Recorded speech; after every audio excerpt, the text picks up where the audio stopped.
শুভ সন্ধ্যা। পরিবেশন করছি আমি শুভদীপ দত্ত। আজকে আমার নাটক চন্দ্রকেতু। চন্দ্রগুপ্ত নাটক মানে আমার অভিনীত নাটক, নাট্যাংশ, আমার অভিনীত নাট্যাংশ চন্দ্রগুপ্ত। নাটক দ্বিজেন্দ্র রায়।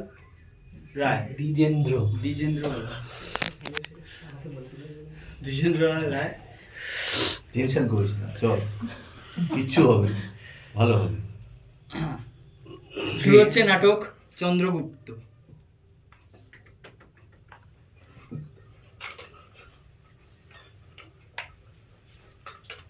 প্রণাম মাতা, আপনি আমায় ডেকেছিলেন?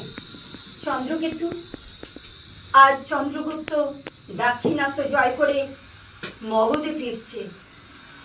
নগরে কোনো উৎসব নাই কেন? মন্ত্রী চাণক্যের নিষেধাজ্ঞা আছে যে। সে কি? গুরুদেব তার প্রিয় শিষ্যের গৌরব বিজয় উৎসব করতে নিষেধ করেছেন? এ কিরূপ বিচার? তিনি যখন নিষেধ করেছেন তার নিশ্চয়ই বিশেষ কোনো কারণ আছে। এর কারণ চন্দ্রগুপ্তের বিজয় গৌরবে ব্রাহ্মণের ঈর্ষা। সে বিজয় গৌরবের সূচনা কে করে দিয়েছিলেন মাতা? ব্রাহ্মণদের প্রতি অবিচার করবেন না মাতা।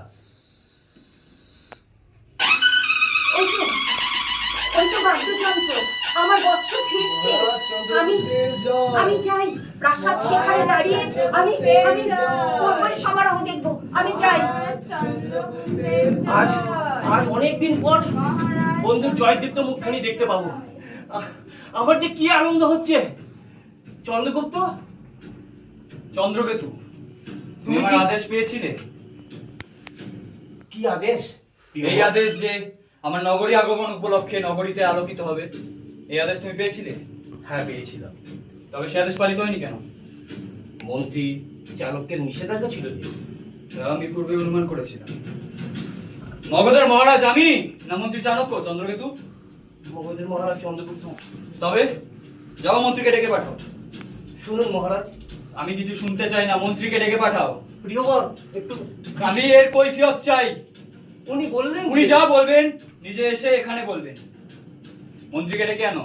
অধৈর্য হয়েও না বন্ধু। চন্দ্রকেতু, তুমিও আমার অবাধ্য। যাও মন্ত্রীকে ডেকে আনো। যথাজ্ঞা। ব্রাহ্মণের দম্ভ আমার ধৈর্যের শিখর ছাড়িয়ে উঠছে। না, একবার নয়, অনেক এত স্পর্ধা। আজ না, অবিচার করবো না, আগে কৈফিয়ত শুনবো। আসুন গুরুদেব, আসুন।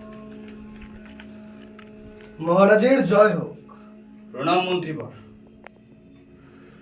মন্ত্রীবর, আমি আজ আমার নগরীতে প্রবেশ উপলক্ষে নগরী আলোকিত করবার আজ্ঞা দিয়েছিলাম। সে আজ্ঞা পালিত হয়নি কেন? আমি নিষেধ করেছিলাম। এর কারণ জানতে পারি কি? প্রয়োজন নাই। প্রয়োজন নাই? আমি যা করেছি উচিত বিবেচনা করেই করেছি। তবু আমি এর কারণ জানতে চাই মন্ত্রীবর। কারণ ব্যক্ত করবার প্রয়োজন এখনো হয় নাই, যখন হবে অবশ্যই ব্যক্ত করব। মন্ত্রী, তোমার ওই উদ্ধত্ত আমি সহ্য করব না, এর বিচার আমি করব। মহারাজ, আপনি উত্তেজিত হয়েছে, প্রকৃতস্থ হন। মন্ত্রী, বৎস, আমি জানতে চাই যে মগধের মহারাজ আমি না চাণক্য? মহারাজ চন্দ্রগুপ্ত। কই? তা তো দেখছি না। দেখছি যে আমার রাজ্যে আমি বন্দী, আমার গৃহে আমি ভৃত্য। মন্ত্রী চাণক্য পাটলিপুত্রে বসে রাজভোগ খাবে না, সেই রাজভোগ দেশ দেশান্তর থেকে আরোহণ করে কে এনে দেবে? চন্দ্রগুপ্ত। হ্যাঁ, চন্দ্রগুপ্ত মন্ত্রী চাণক্যের প্রতিটি কথা অবনত শিরে পালন করবে, আর চাণক্য চন্দ্রগুপ্তের আজ্ঞায় পদাঘাত করবে। এই যদি আমাদের মধ্যে সম্বন্ধ হয় তবে সে সম্পর্ক যত ছিন্ন ছিদ্র হয় ততই ভালো। মহারাজের অভিরুচি। আমি যেচে মন্ত্রীপদ গ্রহণ করিনি, আমি এই মুহূর্তে অবসর গ্রহণ করি। তার আগে আমি কৈফিয়ত চাই। কৈফিয়ত আমি দেব না। এত দূর সৈনিক বন্দী করো। শূদ্রের এত দূর স্পর্ধা এখনো হয়নি মহারাজ। আমি এই মুহূর্তে মন্ত্রীপদ ত্যাগ করছি। আর হ্যাঁ, চাণক্য এখানে বসে মত করছে না, এখানে রাজধানীতে বসে সে আনন্দ উল্লাসে মেতে নেই, সেখানে বসে একটি গোটা সাম্রাজ্য চালাচ্ছে। আর হ্যাঁ, আজ উৎসব আমি ব্যক্ত করতে বলেছিলাম, কারণ আছে, কারণ আপনাকে বলার প্রয়োজন আমি মনে করিনি। কেনই বা করব? তোমাকে এর কারণ বলতে হবে চাণক্য। না মহারাজ, আমি কৈফিয়ত দিয়ে মন্ত্রিত্ব করি না। এর কারণ আমি জানতে চাই। আমি চললাম, পরে দেখা হবে। মার্জনা করবেন গুরুদেব।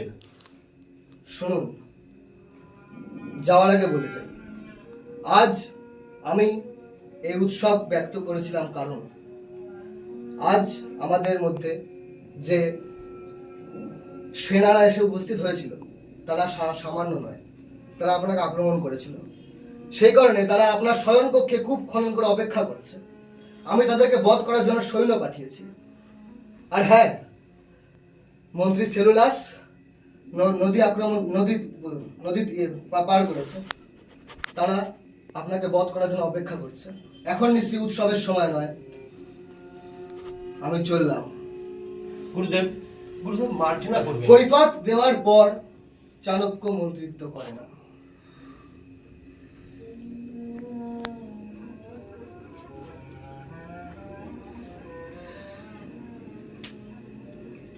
নমস্কার।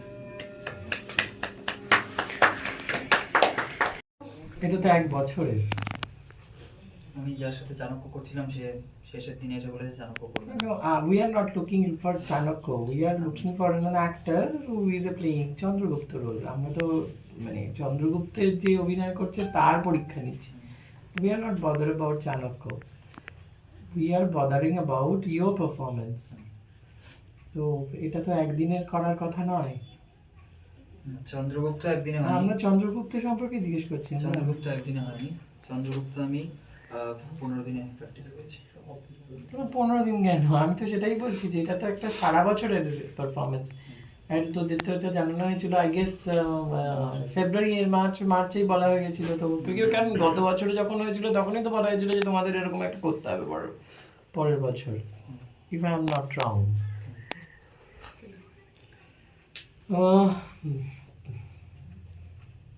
আচ্ছা, মঞ্চে কিছু নেই কেন?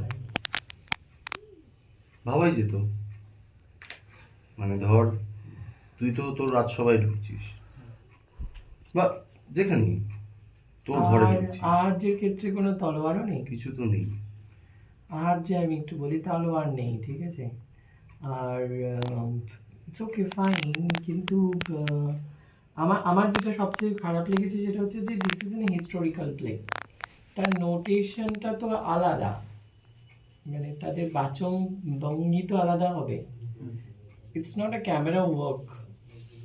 তো বাচিকের ওই জায়গাটা প্রচণ্ড গিয়েছিল, ঠিক আছে? আর মানে যদিও এটা অ্যাক্টিং এর পারফরমেন্স, তাহলেও বাদবাকির ক্ষেত্রে যেমন চন্দ্রকেতু কিন্তু ওর বন্ধু, if I am not wrong, উনি হচ্ছেন একজন মানে ট্রাইবাল জননেতা। তো ওর কস্টিউমটা দেখে তাই মনে হচ্ছে না, মদন মনে হচ্ছে। এই why are you smiling? Can you do? আর ভালো লাগেনি ওভারঅল। হ্যাঁ, এটা বলা যেতে পারে ভালো লাগেনি। We expect something. আমার আমি কালকে রাত্রেই বলেছিলাম সে আমন বাড়ি হয়ে যাবে। এত তামঝাম করছিস, মানে নিজের চরিত্রটা সাত্বিক অভিনয়ের জায়গাটা ফেলে দেয়, আঙ্গিকটা এত স্লাইট। এটা মানে আমরা তো তোর পারফরমেন্সটাই দেখছি, আমি তো তোর দিকেই তাকিয়েছিলাম। তুই চেঁচাচ্ছিস অথচ তোর মুভমেন্ট নেই, শরীরে কোনো জায়গা, শরীরে কিছু নেই, শরীরের সাথে বাচিক মিলিছে না। তুই যে রাগ দেখাচ্ছিস সেই রাগটা তো শরীর দিয়েও প্রকাশ করতে হবে। এটা মনে হচ্ছে এই বাচ্চাদের স্কুলের নাটকের মতো।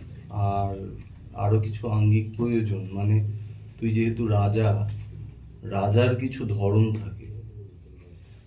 শুধু মুখের লোভ যেতে চলে এসছে, এটা তো ক্যারেক্টারাইজেশন। কাঁদছিস কেন? কি হলো? এই পাগলি, কাদার কি আছে? এটাই তো চেষ্টা করছিস সেটা অনেক বড় বিষয়। চেষ্টা করেছিস, ভালো অ্যাটেম্প। এই তুই ওর চাণক্য করিসনি কেন? হ্যাঁ, পাস করে দেবো। হ্যাঁ হ্যাঁ হ্যাঁ।